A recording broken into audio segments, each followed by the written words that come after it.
विद्यार्थी मित्रांनो, आज आपण कायदा निर्मितीची जी प्रक्रिया आहे राज्य विधिमंडळातली ती समजून घेणार आहोत।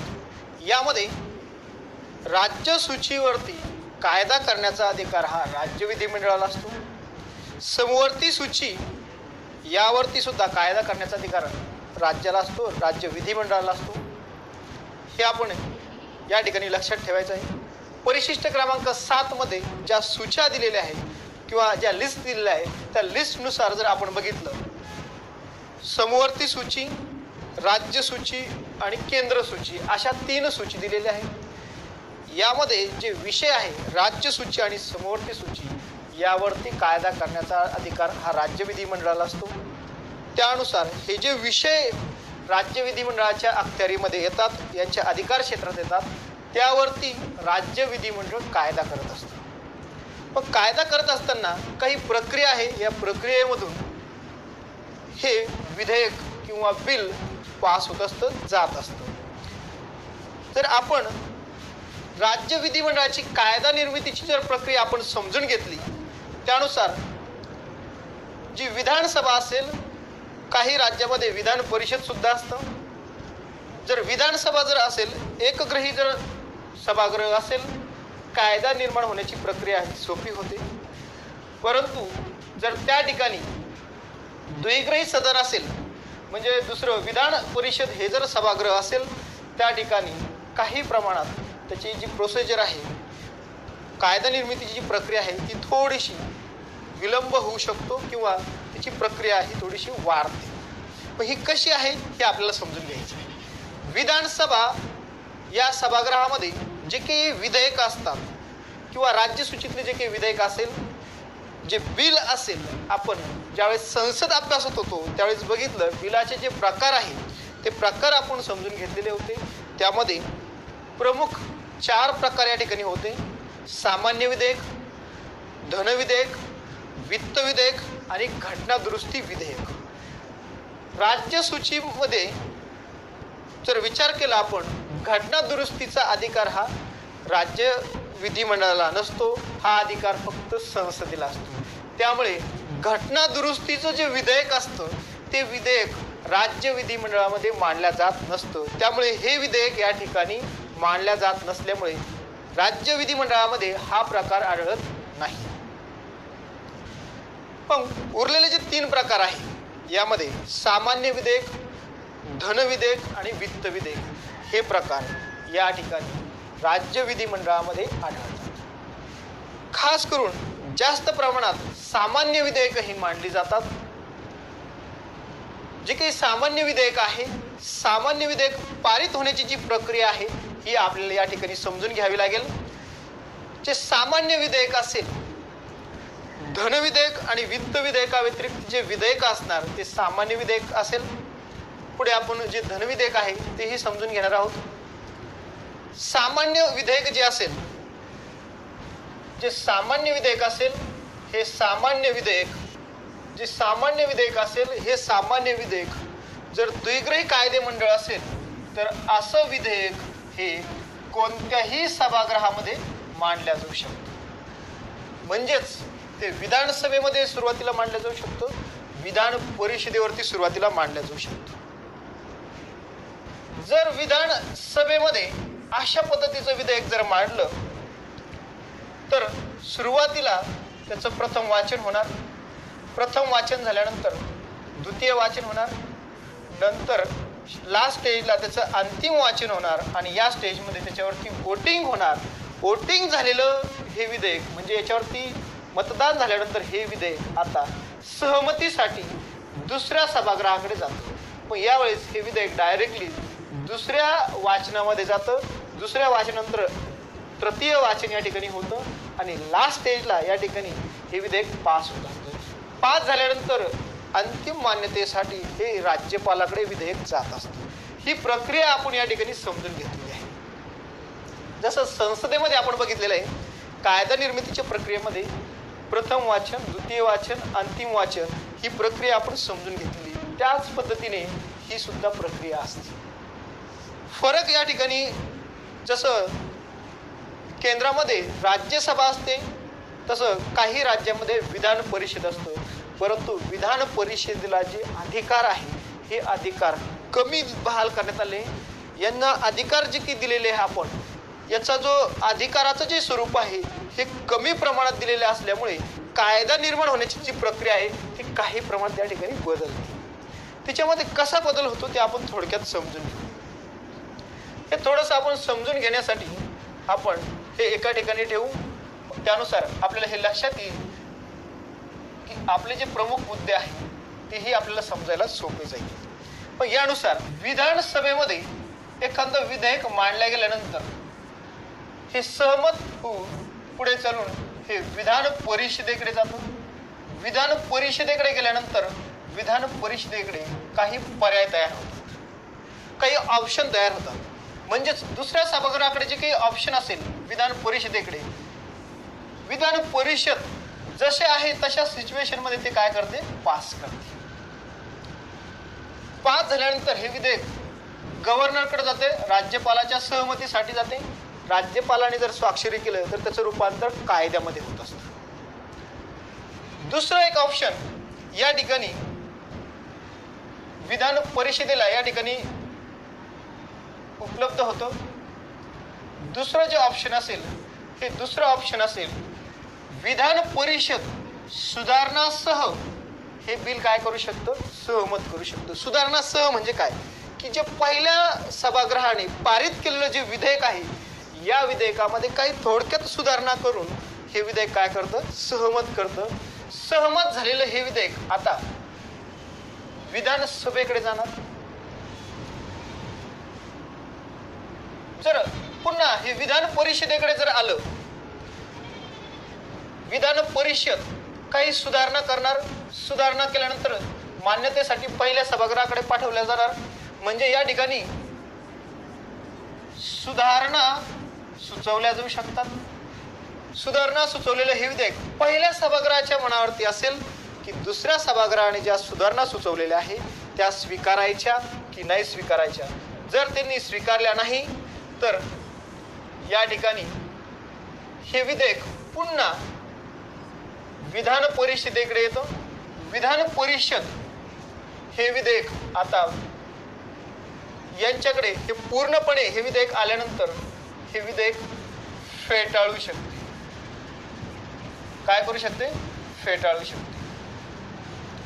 किंवा डायरेक्टली आलेलं हे विधेयक दुसऱ्या सभागृहाकडून विधान परिषदेकडे आल्यानंतर या ठिकाणी विधान परिषद पूर्णपणे फेटाळू शकते. परंतु फेटाळल्यानंतर बघा या ठिकाणी काही पर्याय तयार होतात. हे पर्याय कोणते कोणते आहे आपण ते समजू. बघा राज्यपालाकडे काही या संदर्भात ऑप्शन तयार होतात. कलम 200 नुसार राज्यपाल, विधानसभा, विधान परिषद यांनी सहमती दिलेलं जे विधेयक असतं त्याला अंतिम सहमती देण्याचं कार्य कोण करत असतं, या ठिकाणी राज्यपाल करत असतो. दुसरी महत्वाची गोष्ट, ज्यावेळेस राज्यपालाकडे अशा पद्धतीचं जे विधेयक येत असतं, या विधेयकामध्ये जर धनविधेयक जर येत असेल, सहमती द्यायचं राज्यपाल हे राखून ठेवू शकतात. परंतु धनविधेयक जे असेल ते धनविधेयक या ठिकाणी संपुष्टात येत असतं. म्हणजे राज्यपाल हे विधेयक त्याची मान्यता द्यायचं तो राखून ठेवू शकतो. तिसरं एक ऑप्शन तयार होतं राज्यपालासाठी. राज्यपाल हे विधेयक पुनर्विचारासाठी पाठवू शकतो. कशासाठी पाठवू शकतो, पुनर्विचारासाठी पाठवू शकतो. पुनर्विचारासाठी जर पाठवलं राज्यपालाकडे तर बघा याची प्रक्रिया कशी असते. विधानसभेने पारित केलेलं विधेयक हे विधान परिषदेकडे येणार. विधान परिषदेने हे विधेयक पारित केलं आणि हे जर राज्यपालाच्या सहमतीसाठी जर पाठवलेलं असेल, राज्यपाल या ठिकाणी आपण बघितलेलं आहे पहिला पर्याय राज्यपालाकडे तयार होतो, तो सहमती देतो. सहमती दिल्यानंतर त्याचं रूपांतर कायद्यामध्ये होत असतं, लॉमध्ये होत असतं. दुसरं ऑप्शन राज्यपालाकडे म्हणजे गव्हर्नरकडे हे तयार होत असतं की ते जे विधेयक असेल हे पुनर्विचारासाठी परत सभागृहाकडे पाठवू शकतो. ज्यावेळेस हे पुनर्विचारासाठी विधिमंडळाकडे ज्यावेळेस पाठवलं जातं त्यावेळेस जर पुन्हा हे विधेयक पास करून दोन्ही सभागृहाची सहमती घेऊन जर हे गव्हर्नरकडे पाठवलं तर आता यावेळेस हे पुनर्विचारित झालेलं हे जे विधेयक असतं यावरती आता सहमती द्यावी लागते. कुणाला? राज्यपालाला. मग राज्यपाल या ठिकाणी आता पुनर्विचारित होऊन आलेलं जे विधेयक असेल, रिटर्न केलेलं जे विधेयक असेल ते पुन्हा नव्याने पास होऊन परत राज्यपालाकडे आलेलं असेल तर यावेळेस आता राज्यपाल सहमती देतच असतात. राज्यपालाकडे याच्या व्यतिरिक्त अजून एक पर्याय या ठिकाणी तयार होत असतो. विधानसभा, विधान परिषद यांनी पारित केलेलं जे विधेयक असेल हे विधेयक मान्यतेसाठी जर राज्यपालाकडे जर आलेलं असेल तर राज्यपाल हे विधेयक एक चौथा पर्याय राज्यपालाकडे असतो. तो पर्याय असा असतो की ते हे विधेयक राष्ट्रपतीच्या म्हणजे प्रेसिडेंटच्या विचारासाठी पाठवू शकतात. आता बघा, राष्ट्रपतीच्या विचारासाठी जर पाठवलं हे विधेयक तर राष्ट्रपतीकडे या ठिकाणी काही ऑप्शन तयार होत असतात. म्हणजेच आता जर पहिल्या सिच्युएशनमध्ये जर विचार केला तर सरळ राज्यपाल सहमती देतात. सहमती दिल्यानंतर त्याचं रूपांतर कायद्यामध्ये होतं, लॉमध्ये होतं. जर राज्यपालाला असं वाटलं हे विधेयक विधिमंडळाने पुनर्विचार याच्यावरती करावा, मग त्यावेळेस पुनर्विचारित झालेलं जे विधेयक असतं विधिमंडळाने पारित करून पुन्हा ते जर गव्हर्नरकडे आलं, राज्यपालाकडे आलं तर यावेळेस आता राज्यपालाकडे कोणतेच पर्याय नसतात. एकच पर्याय या ठिकाणी असतो, सहमती देणे. पण अशा सिच्युएशनमध्ये त्याला सहमती द्यावीच लागते. मग यासाठी फ्रेशपैकी जे काही बिल असेल, विधेयक असेल, हे जर राज्यपालाकडे आलेलं असेल सहमतीसाठी, यावेळेस राज्यपाल एक ऑप्शन या ठिकाणी तयार करत असतो. एक चौथा पर्याय त्याच्याकडे एक असतो. तो पर्याय म्हणजे हे विधेयक तो सरळ राष्ट्रपतीच्या सहमतीसाठी पाठवत असतो. ज्यावेळेस राष्ट्रपतीच्या सहमतीसाठी हे विधेयक येतं त्यावेळेस राष्ट्रपती सुद्धा या पद्धतीने निर्णय घेऊ शकतो. म्हणजे याच्यामध्ये काही राष्ट्रपतीला पर्याय तयार होतात. त्यामध्ये हे विधेयकाला तो सहमती देऊ शकतो. सहमती दिल्यानंतर त्याचं रूपांतर कायद्यामध्ये होऊ शकतं. दुसरी महत्त्वाची गोष्ट, तो पुनर्विचारासाठी राज्य विधिमंडळाकडे पाठवू शकतो.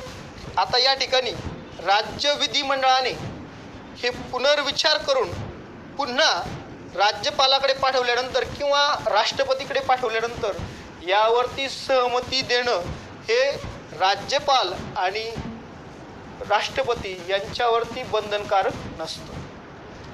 पण पहिल्या स्टेजमध्ये ते गव्हर्नरला मान्यता देणं बंधनकारक असतं. म्हणजे किंवा ज्यावेळेस विधानसभा, विधान परिषद एखादं विधेयक पारित करून गव्हर्नरकडे पाठवते, राज्यपालाकडे पाठवते, त्यावेळेस राज्यपाल इथूनच हे विधेयक रिटर्न जर पाठवत असेल त्यावेळेस पुनर्विचारित झालेलं जे विधेयक असेल त्यावेळेस आता या ठिकाणी गव्हर्नरला मान्यता देणं आवश्यक असते. परंतु राष्ट्रपतीने पुनर्विचारासाठी पाठवलेलं विधेयक हे राष्ट्रपतीवरती बंधनकारक नसतं. यानंतर राष्ट्रपतीकडे तिसरा एक पर्याय तयार होतो. हे विधेयक तो डायरेक्टली अमान्य करू शकतो. चौथा एक पर्याय अजून एक तयार होतो. या विधेयकासंदर्भात तो सहमती सुद्धा कळवत नाही आणि मान्यता सुद्धा कळवत नाही.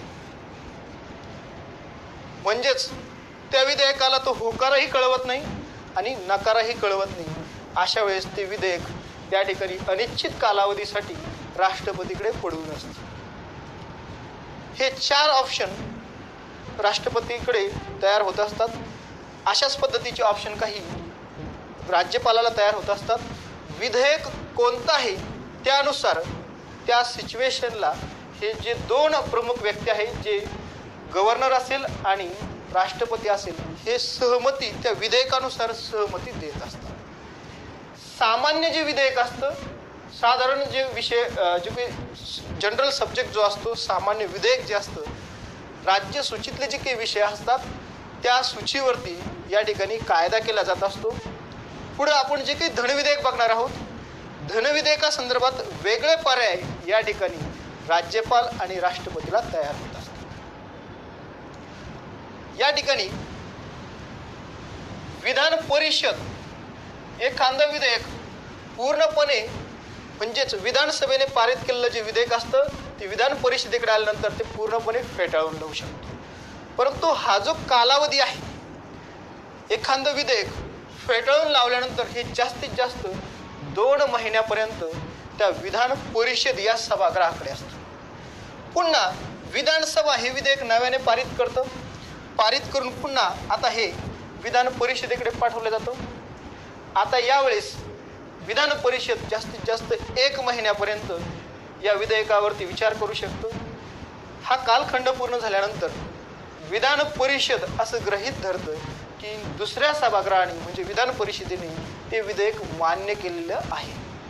म्हणजेच एखादं विधेयक सामान्य विधेयकासंदर्भात एखादं विधेयक हे विधान परिषद जास्तीत जास्त पहिल्या वेळेस 2 महिने आणि सेकंड टाइम 1 महिने असे 3 महिन्यापर्यंत हा कालावधी मान्यता देण्याचा जो काही कालावधी असेल विधान परिषदेचा हा जास्तीत जास्त किती असू शकतो 3 महिन्यापर्यंत.